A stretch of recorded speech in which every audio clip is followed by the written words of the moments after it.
Hello दोस्तों, welcome back to my YouTube channel. दोस्तों, I M उदय। आज की क्लास में हम डिस्कस करेंगे। काफ़ी दिनों बाद आज मैं क्लास रिकॉर्ड करने वाला हूं। आज की क्लास में हम जो डिस्कस करेंगे वो करेंगे जो मैथमेटिक्स क्लास 9th की जो मैथमेटिक्स है उसका जो चैप्टर नंबर 12 है वो है स्टैटिक्स। स्टैटिस्टिक्स, ठीक है। आंकड़ों के बारे में डिस्कस करना है। और आंकड़ों में भी क्या डिस्कस करेंगे? हम डिस्कस करेंगे ग्राफिकल रिप्रेजेंटेशन ऑफ डेटा, ठीक है। कुछ डाटा दिया होगा, उसको हम ग्राफिकल फॉर्म में रिप्रेजेंट करेंगे। ये हम सीखेंगे आज की क्लास में। एक्चुअली सबसे पहला कंसर्न ये आता है कि ये टॉपिक जो है graphical representation of data create क्यों हुआ, क्यों पढ़ते हैं हम उस चीज को। तो बात ये है कि जैसे हमें कोई डेटा दिया गया है, अगर हम उसको टेबल फॉर्म में देखते हैं, अगर हम उसको थ्योरेटिकल लिख दें तो उसको पढ़ना थोड़ी डिफिकल्ट होगा। अगर हम उसको थ्योरेटिकल फॉर्म के बाद अगर टेबल फॉर्म में कर दें तो उसको समझना थोड़ी सा आसान होगा। लेकिन अगर किसी भी चीज का रिप्रेजेंटेशन हम ग्राफिकल कर दें तो हम एक नजर उस ग्राफ में डालेंगे और हमें उस चीज के बारे में सारी चीज की जानकारी हो जाएगी। किस टाइम समय पे कौन सी चीज क्या घटित हो रही थी, किस नंबर ऑफ वैल्यू पे उसका रिजल्टेंट वैल्यू क्या है। ये सारी चीजें हम एक नजर डाल के, मतलब कि चीजें आसान भी हो गई और एक नजर डाली हमने और उस चीज के बारे में हम बता भी पाए कि चलो ये चीजें ये है ना, ऐसे ऐसी चीजें घटित हो रही हैं। सो हम आज वही पढ़ने वाले हैं कि ग्राफिकल रिप्रेजेंटेशन ऑफ डाटा कैसे करते हैं। तो मैं आपको बताना चाहूंगा, सबसे पहला तो मैं आपको बताना चाहूंगा कि जो हम आपकी क्लास में पढ़ेंगे आज की, हम 3 तरह के ग्राफ पढ़ेंगे इस यूनिट 12 में। जो ग्राफिकल रिप्रेजेंटेशन है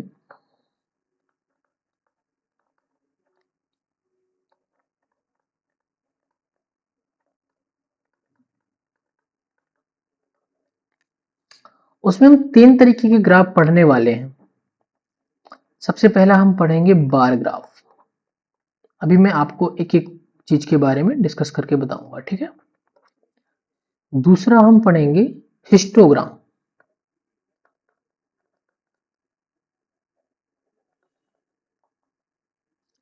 और जो हम तीसरा पढ़ने वाले हैं वो पढ़ेंगे हम फ्रीक्वेंसी पॉलीगॉन।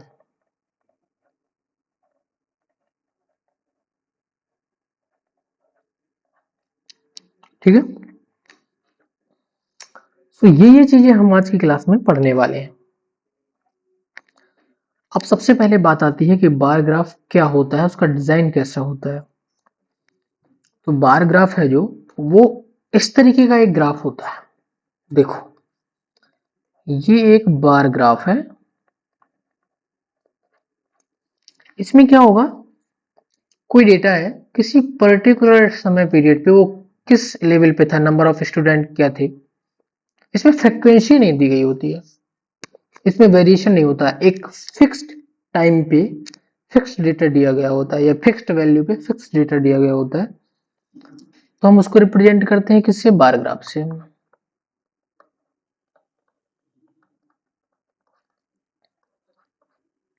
और जो बार ग्राफ का जो डिजाइन होता है वो इस तरीके का होता है।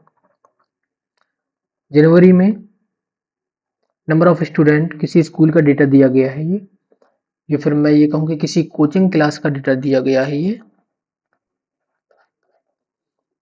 जिसमें एक पर्टिकुलर समय पे कितने स्टूडेंट थे ये डाटा दिया गया है। देखो, जनवरी में स्टूडेंट कितने थे? 3। फरवरी में स्टूडेंट थे 4। मार्च में स्टूडेंट थे 2। अप्रैल में स्टूडेंट थे 2। मई में स्टूडेंट थे कितने थे? 5, क्योंकि ये 5 के सामने आ रहा है, ठीक है।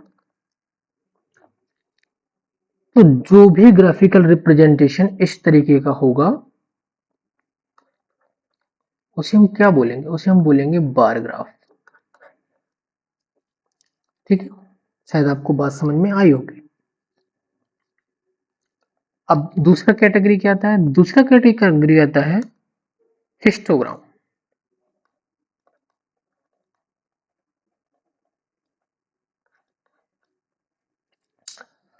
हिस्टोग्राम में एक फ्रीक्वेंसी दी गई होगी या फिर कहने की वेरिएशन दिया हो गया होगा, जैसे कि ये वैल्यू है, ये 30.5 से 35.5 तक वेरी करती है।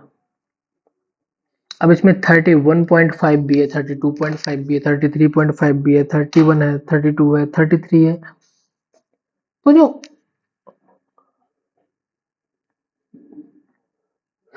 हिस्टोग्राम है उसमें वैल्यू वेरी करती है। ठीक है, वेरिएबल टाइप की होती है, एक फिक्स्ड वैल्यू नहीं देगा वो।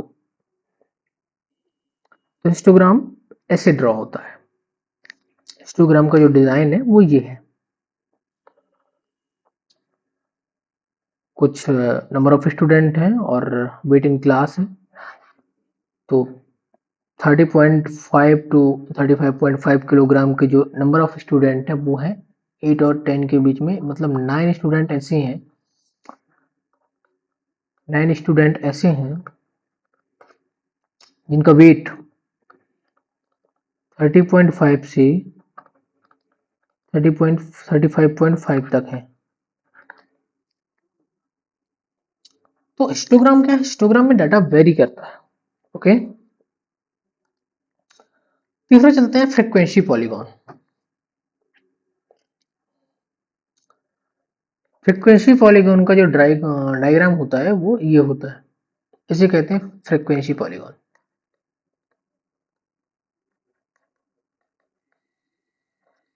अब इसमें अगर तुम पॉलीगॉन की बात करो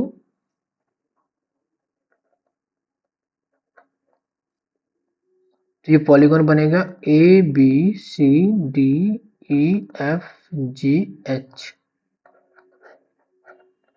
ये पॉलीगॉन बनेगा।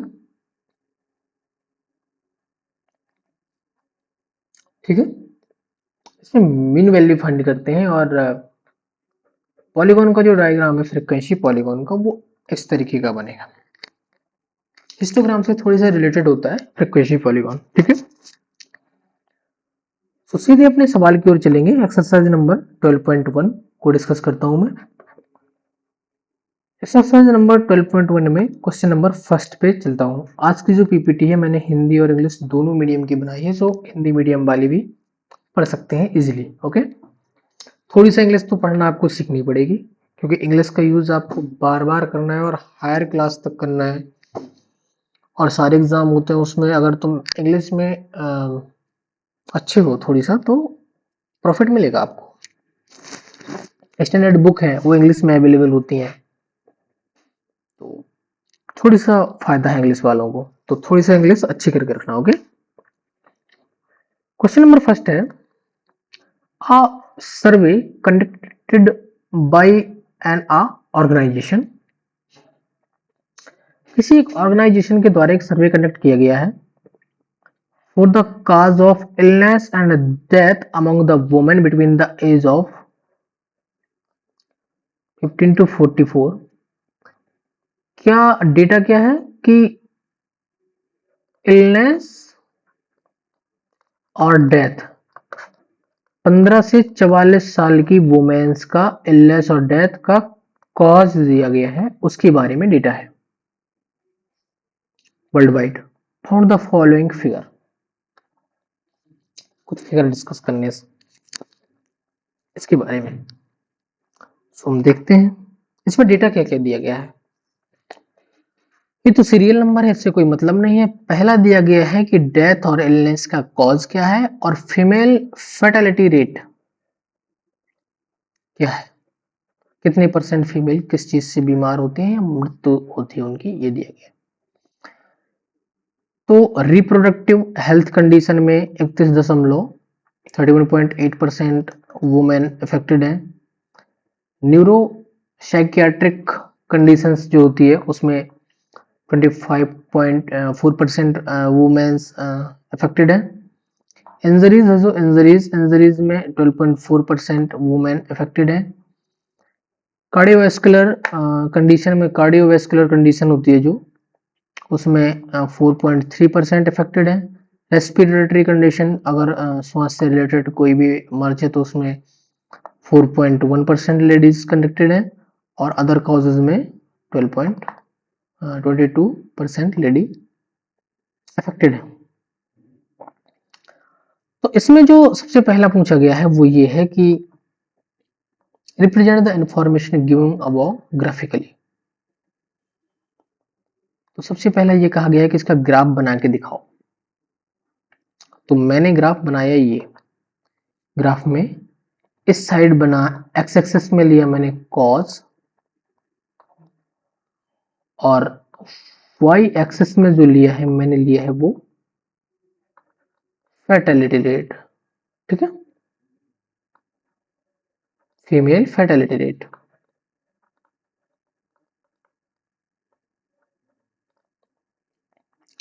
तो ये आपका एक ग्राफ का रिप्रेजेंटेशन है। ये कॉज हो गया, इसमें जो डेटा दिया गया है इसके ऊपर रिप्रेजेंट कर देता हो। जैसे कि रिप्रोडक्टिव हेल्थ कंडीशन में कितने परसेंट थी, 31.8%, तो मैंने यहाँ रिप्रेजेंट कर दिया इसको। ठीक है, इतनी परसेंट थी, इतनी परसेंट थी। अब मैंने इसको जो बनाया है वो एक सॉफ्टवेयर होता है एक्सेल करके, बड़ी क्लासेस में आप पढ़ेंगी, उसका यूज करके मैंने बनाया है। आपको कैसे बनाना है, आप एक ग्राफिकल पेज आता है, ऐसे करके ग्राफिकल पेज होगा, उस पे ऐसे ग्राफ पेज होगा। ठीक है, ऐसे कटा रहता है। सबसे पहले पेंसिल से एक्स एक्सेस बनाना, दूसरा वाई एक्सेस बनाना, इसके बाद लिखना कॉज, इसके बाद लिखना फीमेल फर्टिलिटी। ठीक है,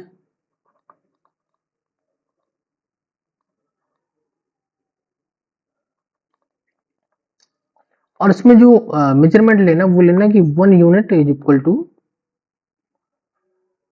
1% ले लो, या फिर 1 यूनिट इज इक्वल टू 5% ले लो। इस साइड को वाई एक्सिस, एक्स एक्सिस में क्या मान लोगे, एक्स एक्सिस में भी ऐसे ही कुछ मेजरमेंट मान लोगे, फिर उसको रिप्रेजेंट करोगे तुम। ठीक, पहले डालोगे कॉज, जब कॉज आ जाएगा, इस कॉज में कितने परसेंट लेडी अफेक्टेड है उसके सामने उतना ही ग्राफ रिप्रेजेंट करोगे। नाउ सेकंड क्वेश्चन पूछ रहा है कि ऐसी कंडीशन बताओ,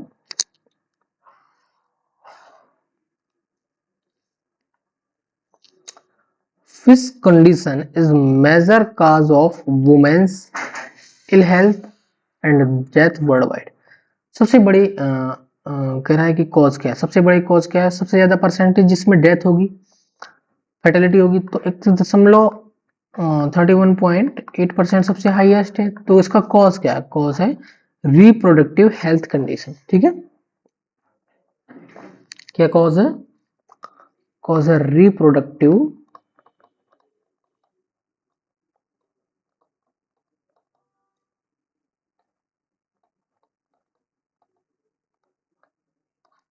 रिप्रोडक्टिव हेल्थ कंडीशन। क्यों, क्योंकि दिख रहा है हमें, ग्राफ में हमने रिप्रेजेंट किया तो हमें दिख भी रहा है कि इसकी वजह से इतनी ज्यादा फर्टिलिटी हुई है। नाउ क्वेश्चन नंबर थर्ड है इसी का, कि try to find out which with the help of your teacher, आपके टीचर की मदद से आपको फाइंड करना है कि any two factor whose plays a major role in the cause of second above being the major cause. वो कह रहे हैं कि क्वेश्चन नंबर जो सेकंड में था वो मेजर काज था रिप्रोडक्टिव हेल्थ कंडीशन। वो कह रहे कोई ऐसे दो कारण बताओ जो रिप्रोडक्टिव हेल्थ कंडीशन की वजह से फर्टिलिटी रेट बहुत ज्यादा बढ़ रहा है।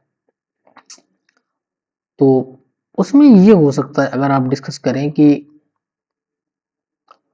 पहला तो ये है कि वुमेन हेल्थ है जो, वो माल न्यूट्रिशन से गुजरता है। गवर्नमेंट एफर्ट डाल रही है, देखो गवर्नमेंट एफर्ट बराबर करती है, आंगनबाड़ी संस्थाएं चलती हैं, आंगनबाड़ी में उनको न्यूट्रिशन वाला फूड दिया जाता है ना। हर सप्ताह, और शायद कैल्शियम की टैबलेट भी दी जाती है। हेल्प तो हो रही है, बट कुछ कुछ कंडीशन में माल न्यूट्रिशन जो है वुमेन बहुत ज़्यादा अफेक्टेड है। पुअर जो बहुत पुअर फैमिली हो, अगर उसमें कोई लेडी प्रेग्नेंट है तो लगभग लगभग कुछ 50% चांस होते हैं, अगर पुअर फैमिली से बिलोंग करती है तो उसमें 50% चांस ये होंगे कि लेडी जो है वो माल न्यूट्रिशन से गुजर रही होगी। तो इस वजह से तो फर्टिलिटी रेट ज़्यादा होता है रिप्रोडक्टिव हेल्थ में। और एक और कंडीशन होती है कि जो अभी जो टाइम पीरियड चल रहा है उसमें क्या हो रहा है कि जो रिप्रोडक्टिव है, अगर आप समय से हॉस्पिटल पहुंच गए, देखना बात को, तब तो ठीक है। अगर हॉस्पिटल समय से नहीं पहुंचे तो जो पहली कंडीशन थी वो ये था कि होम डिलीवरी, मतलब होम में डिलीवरी होती थी बच्चों की। होम डिलीवरी नहीं मतलब कोई थिंग्स नहीं है, बट जैसे डिलीवरी हो रही है तो घर में हो रही है, तो फिर उसमें भी वुमेन के हेल्थ में बहुत ज़्यादा इफेक्ट हो जाता था और डेथ केस ज़्यादा थे। इसलिए उसने जो कॉज दिया कि रिप्रोडक्टिव हेल्थ कंडीशन में सच में इसमें फर्टिलिटी रेट बहुत हाई है। ठीक है, तो विशेष याद रखिए, अगर कोई वुमेन आपको ऐसी दिखे कि जो बहुत पुअर फैमिली से बिलोंग करती है और वो मेल न्यूट्रिशन से बिलोंग कर रही है, तो आप उसकी हेल्प दो तरीके से कर सकते हैं। पहला तो उसको आंगनबाड़ी सेंटर में बताइए, उसको सलाह दीजिए कि आप आंगनबाड़ी से आप न्यूट्रिशन फूड ले सकते हैं, और टैबलेट्स भी मिलती हैं कैल्शियम वगैरह की। तो ये सारी चीज़ें आप देख सकते हैं। ठीक है, तो दो कॉज यही हो सकते हैं आपके बेसिकली, कि जो लेडी हैं वो मेल न्यूट्रिशन से गुजरती हैं, बच्चे बच्चे की लाइफ को हानि होने का शर्त रहता है। ठीक है, तो चलते हैं अपने नए क्वेश्चन की ओर, अगले क्वेश्चन की ओर। यही दो कॉज थे जो बेसिकली इफेक्ट ज्यादा करते हैं। दूसरा क्वेश्चन है, the following data on the number of girls to the nearest 10, ये नंबर ऑफ गर्ल्स पर थाउजेंड्स बॉयज, नियरेस्ट 10 मतलब ऐसा हो जाता है ना कि जैसे देखो, जैसे कोई डाटा कैलकुलेट करते हैं, जैसे कि समझो कि 1000 है,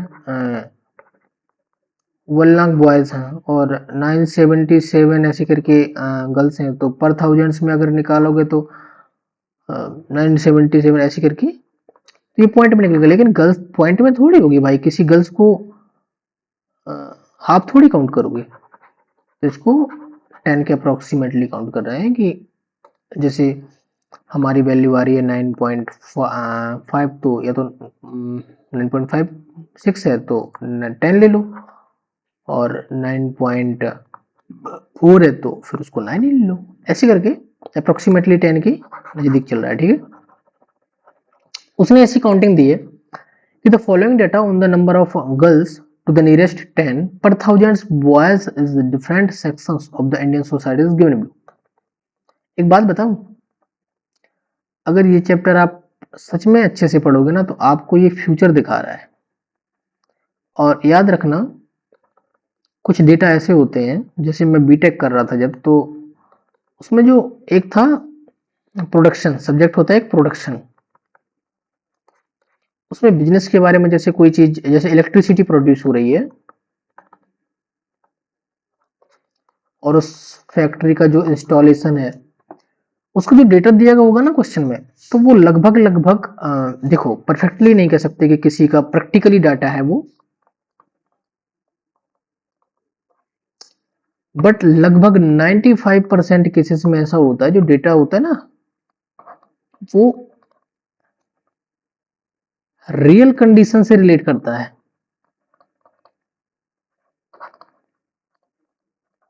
एक क्वेश्चन मुझे अभी भी याद है, बीटेक के दौरान इलेक्ट्रिसिटी का प्रोडक्शन पढ़ रहे थे हम, थर्मल पावर जनरेशन में।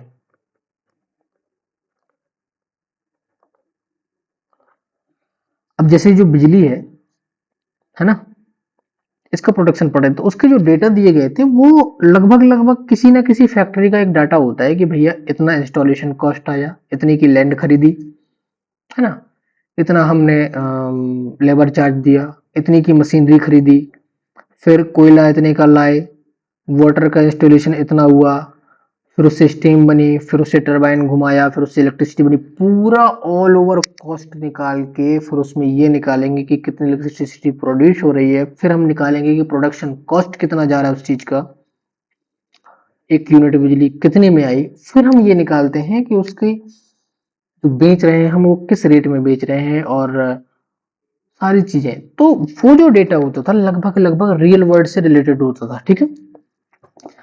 तो मैं आपसे यही बताना चाह रहा हूं कि लगभग मुझे लगता है ये जो डेटा है ना, आप अभी छोटी क्लास में, लेकिन शायद आपको सोशियोलॉजी में शायद आपने पढ़ा होगा, मैंने तो नहीं ध्यान दिया उतना।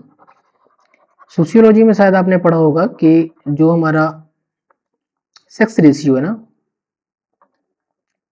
मतलब पर थाउजेंड बॉयज में नंबर ऑफ गर्ल्स है,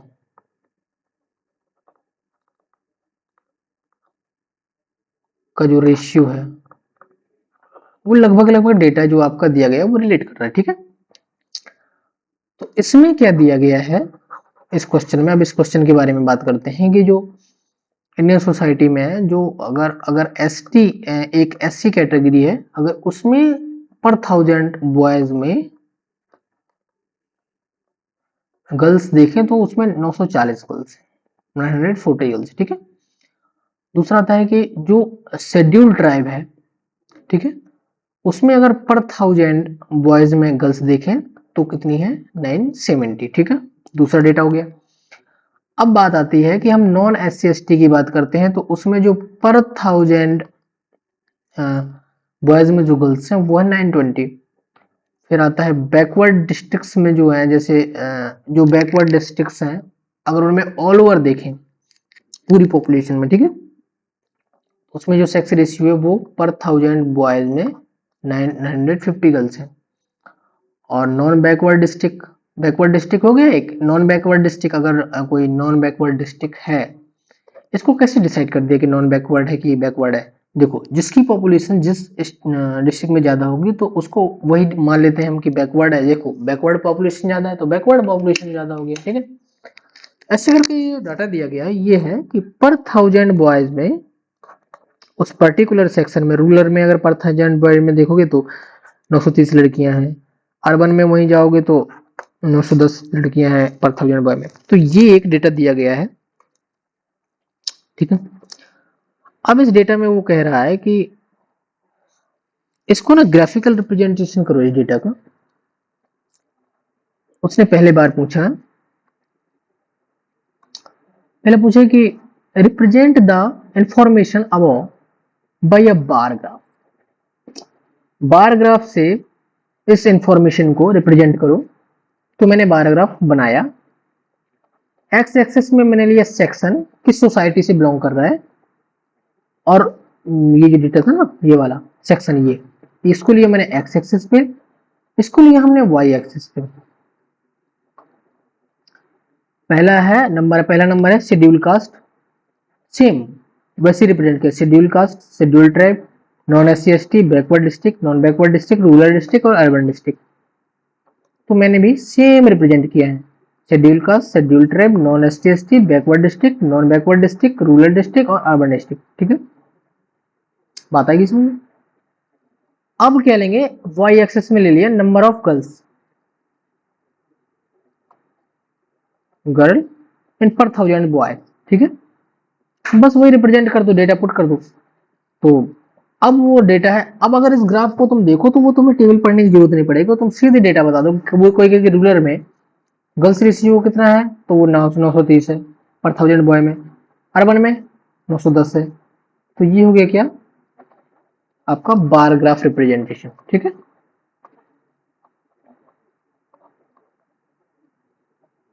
ठीक। अब दूसरा क्वेश्चन क्या है, दूसरा क्वेश्चन है in the classroom discuss what conclusion can be arrived at form of graph.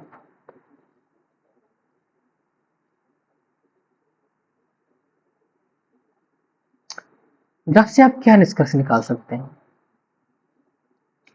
वो कह रहे हैं निष्कर्ष निकाल, ग्राफ से सबसे अच्छा पहला तो निष्कर्ष ये निकाल सकते हो आपकी जो हाईएस्ट सेक्स रेशियो है वो एसटी में है 970। सेकंड हाईएस्ट है वो बैकवर्ड डिस्ट्रिक्ट में है ना। लोएस्ट सेक्स रेशियो वो अर्बन में है। समझ रहे हो ना बात को? तो ये सारी डेटा रिप्रेजेंट कर सकते हैं हम, कुछ भी पूछो आप एक झटके में निकलेगा। तो ये हो गया आपका बार ग्राफ। बार ग्राफ रिप्रेजेंटेशन ऐसे है, बस उसको देखना है आपको और आप 2 सेकंड लगेगा आपको बताने के लिए कि कौन सा डेटा कितना दिया गया, ठीक है। अब हम चलते हैं क्वेश्चन नंबर 3 की ओर। Given below are the seats won by different political parties in the polling outcome of state assembly election। एक स्टेट असेंबली इलेक्शन हुआ है किसी स्टेट का, पोलिंग पार्टी है ए पार्टी, बी पार्टी, सी पार्टी, डी पार्टी, ई party और F party. और seat वोन, जो इसने सीट वोन की है, ए ने टोटल 75 सीट वोन की है, बी ने 55 सीट वोन की है, सी ने 37 सीट वोन की है, डी ने 29 की है वोन, ए ने 10 की है और एफ ने 37 सीट वोन की है। ये डेटा गिवन है। अब ये क्वेश्चन आपसे क्या पूछना चाह रहा है? पहला क्वेश्चन है कि draw a bar graph to represent the polling result. Polling result को रिप्रेजेंट करने के लिए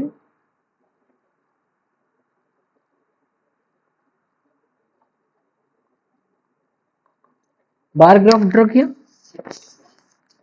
इसमें क्या करेंगे, एक्स एक्सिस में हम ले लेंगे पॉलिटिकल पार्टी और वाई एक्सिस में क्या लिए सीट वन, ठीक है। ये आपका ग्राफ रिप्रेजेंटेशन होगा। आपको मेजरमेंट मानना है तो उसको 1 सेंटीमीटर वाई एक्सिस में 1 सेंटीमीटर इक्वल टू ले लेना, 1 ग्राफ इक्वल टू ले लेना ग्राफ पेपर में 2 मिनट, ठीक है। अब क्या है, रिप्रेजेंट कर दिया। पार्टी ए ने कितनी सीटें थी 75, पार्टी बी ने 55, पार्टी सी ने 37, पार्टी डी ने 29, पार्टी ई ने 10 और पार्टी एफ ने 37।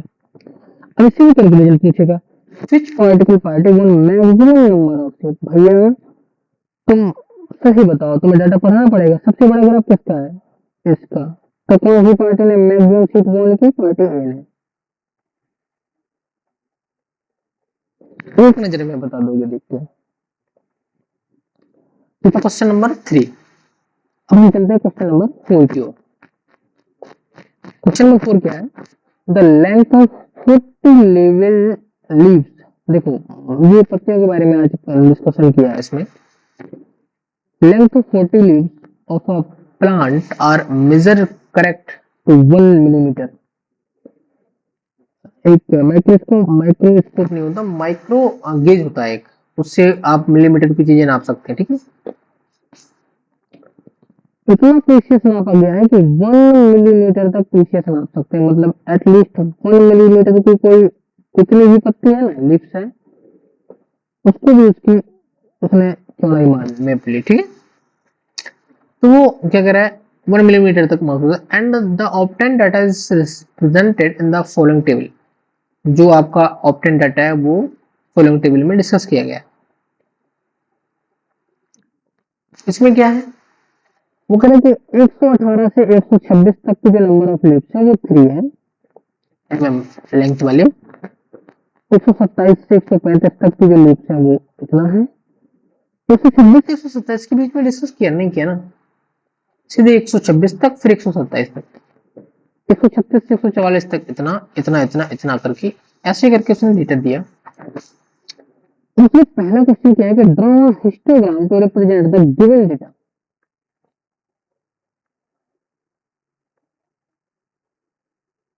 हिस्टोग्राम का आपको रिप्रेजेंटेशन बताया था, कैसे होता है हिस्टोग्राम,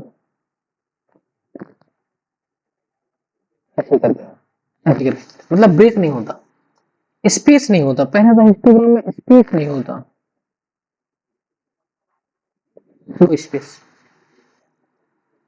हिंट आपको क्या दिया, first make the class interval continuous. तो मैं तुम्हें बताऊंगा कि क्लास इंटरवल को कंटिन्यूअस बनाने के लिए आपको क्या करना होता है। आप फर्स्ट उसकी हाईएस्ट वैल्यू और सेकंड कॉलम रो की लोएस्ट वैल्यू, इनका डिफरेंस निकालो, क्या है 1। इसको 2 से डिवाइड करो, क्या है 0.5। अब करना क्या है, लोएस्ट वैल्यू में 0.5 घटाना है, हाईएस्ट वैल्यू में 0.5 जोड़ना है। तो जो क्लास इंटरवल में क्या ना उसने कहा कि first make the class interval continuous, तो कंटिन्यूअस क्लास इंटरवल बना वो बना ये देखो 118 था, तो यहाँ पे क्या बना 117.5 से 126.5, ये कौन सा था 126 तक था। अब आया कंटिन्यूअस क्लास, ये क्या बन गया, हिंट जो दिया था आपका कंटिन्यूअस क्लास, तो ये बन गया कंटिन्यूअस क्लास। कैसे बना, बात समझ में आ गई। पहली सेल्स के जो हाईएस्ट वैल्यू है उसका और सेकंड सेल के जो लोएस्ट वैल्यू उसका डिफरेंस लोगे, उसमें बटे 2 करोगे, फिर क्या करोगे इस सेल में जो लोएस्ट वैल्यू उसमें उसको सब्सट्रैक्ट कर दोगे और लार्जेस्ट सेल में ऐड कर दोगे, ठीक है। अब इसका हिस्टोग्राम ड्रॉ करना है, हिस्टोग्राम ड्रॉ कर लो। लेंथ ले लेना एक्स एक्सेस में और नंबर ऑफ लीफ ले लेना वाई एक्सेस में। तो लेंथ ली मैंने एक्स एक्सेस में, वाई एक्सेस में लिया मैंने नंबर ऑफ लीव्स, और लेंथ को रिप्रेजेंट करना है तो ये है रिप्रेजेंटेशन, मतलब ये कहां से कहां तक है, ये है 117.5 से 126.5, फिर ये कहां से 126.5 से 130.15, ये कहां तक है 135.5 से 144.5, फिर ये 153.5, फिर ये 162.5, ये 171.5 और ये 180.5। ये रिप्रेजेंटेशन हो गया एक्स एक्सिस में। वाई एक्सिस में नंबर ऑफ लीव्स है और ये 0 था यहाँ पे, तो यहाँ पे क्या 170। तो इसको अगर जैसे अब इतना बड़ा यूनिट तो लोगे नहीं, तो क्या करना इस लाइन में एक ऐसे करके होच बना देना, मतलब कि ऐसे बना देना। इसका मतलब होता है कि एक लाइन है जो बहुत बड़ी है और हम खींच नहीं पा रहे हैं उसको, रिप्रेजेंट करने का छोटा सा मेथड होता है, ठीक है। अब उसने पूछा है कि is there any other suitable graphical representation for the same data, तो इसमें होगा कि हिस्टोग्राम से अच्छा कोई रिप्रेजेंटेशन डाटा नहीं होगा, ठीक है। और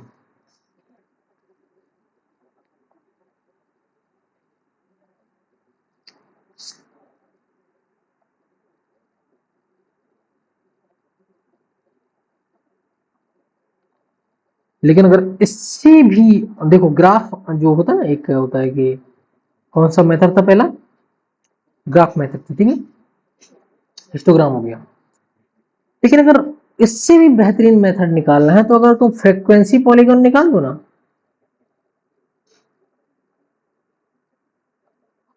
उसमें डेटा बिल्कुल क्लियर हो जाएगा आपका कि क्या चल रहा है।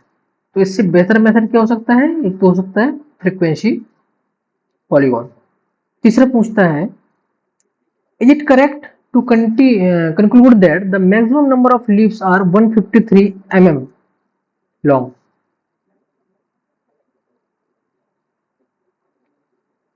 153 mm लॉन्ग कहाँ है, 130 से 145 से 153, ये वाला बात कर रहे हैं यहाँ पे। देखो बात ये नहीं है, बात ये नहीं होती कि सबसे ज्यादा किसमें 153 mm के, बात ये है कि इसके बीच में जो वेरी करता है वो 144 mm के भी हो सकते हैं पूरे के पूरे, तो ये नो है।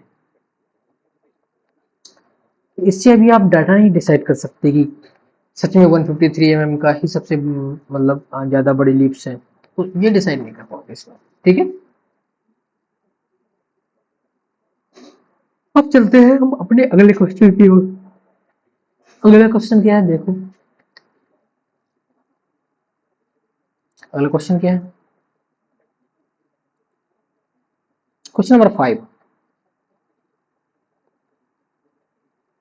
ठीक है, हिस्टोग्राम पढ़ लिया, बार ग्राफ पढ़ लिया, हिस्टोग्राम पढ़ लिया। क्वेश्चन नंबर 5 है, the following table given gives the life time of 400 neon lamp. ये जो नियॉन लैंप होते हैं ना, मरकरी बोलते हैं कई बार हिंदी में तो मरकरी बोल देते हैं, नियॉन लैंप कहलाते हैं वो। स्ट्रीट लाइट में लगे होते हैं, है ना, या फिर किसी चौराहे में लगे होते हैं, बहुत बहुत ज्यादा लाइट प्रोड्यूस करते हैं। तो वो कह रहा है कि represent the given information with the help of histogram.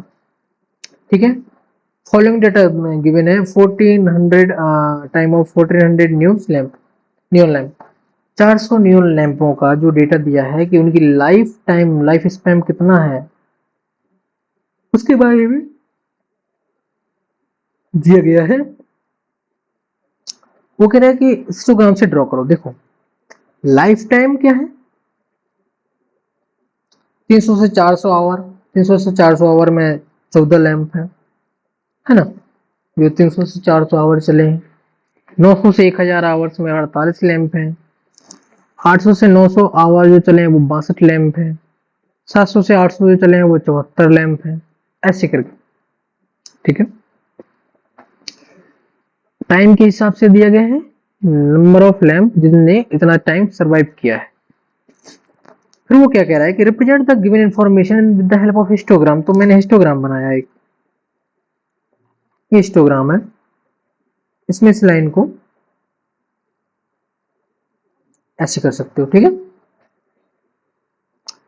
अब मेजरमेंट तुम्हें माननी है कि 1 unit is equal to 1 centimetre और 1 centimetre is equal to 20 number, ऐसे करके। ठीक है, एक्स एक्सेस और वाई एक्सेस में यूनिट मान लेना। यूनिट मानने के बाद क्या करना है कि हिस्टोग्राम बनाओ। हिस्टोग्राम ये है। अब इसमें क्या है, इसमें डेटा ये है कि ये जो 300 से 400 है, ये 400 है, यहाँ तक 500 है, यहाँ तक 600 है, यहाँ तक 700 है, यहाँ तक 800 है, यहाँ तक 900 है, यहाँ तक 1000। ठीक है, लाइफ इन आवर। तो ये है हिस्टोग्राम। अब उसने पूछा क्या है क्वेश्चन में, देखते हैं। क्वेश्चन में पहला था कि हिस्टोग्राम ड्रॉ करो, तो हमने हिस्टोग्राम ड्रॉ कर दिया। अब वो कह रहा है कि how many lamp have life time of more than 700 hour. 700 hour से ज्यादा चलने वाले लैंप कौन कौन से हैं। तो देखो यहां तक 700 आवर था, लेकिन अब यहां से 700 आवर से ज्यादा चलेंगे, तो कितने चलते हैं यहाँ पे,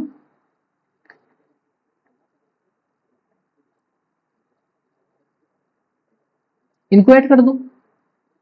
सिंपल सी बात है, इनको ऐड कर दो, इसको ऐड कर दो।